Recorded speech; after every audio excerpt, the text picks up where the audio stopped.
les dragueurs sont arrivés menaçant notre scène. Paris s'est levé, uni sous le même chêne. Eudes le comte refuse de plier. Face aux barbares, il choisit de lutter. Gozlin l'évêque, le cœur rempli de foi, défend les murs avec courage et loi. Eudes et Gozlin, héros de la cité, leur bravoure, leur foi jamais ne vaciller. Mais Charles le Gros, par l'argent corrompu, la France il a trahi et Paris il a vendu.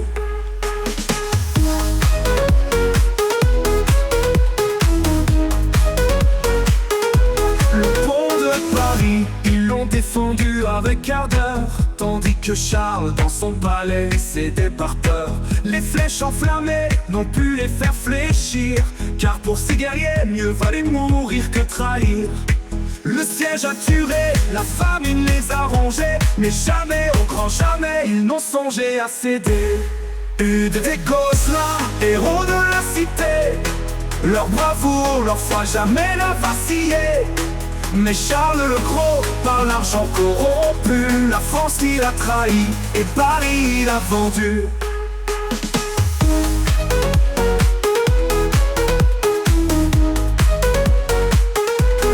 De Paris l'ont défendu avec ardeur, tandis que Charles dans son palais cédait par peur.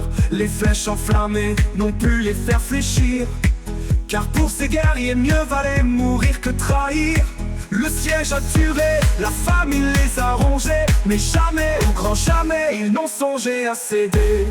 Eudes et Gozlin, héros de la cité, leur bravoure, leur foi jamais n'a vacillé. Mais Charles le Gros, par l'argent corrompu, la France il a trahi et Paris il a vendu. En roi, la France un jour y portera, tandis que Charles le Gros, l'histoire l'oubliera. Eudes et Gozlin, héros de la cité, leur bravoure, leur foi jamais n'a vacillé. Mais Charles le Gros, par l'argent corrompu, la France il a trahi et Paris il a vendu. Eudes et Gozlin, dans nos cœurs à jamais, Charles le Gros, ton règne est condamné.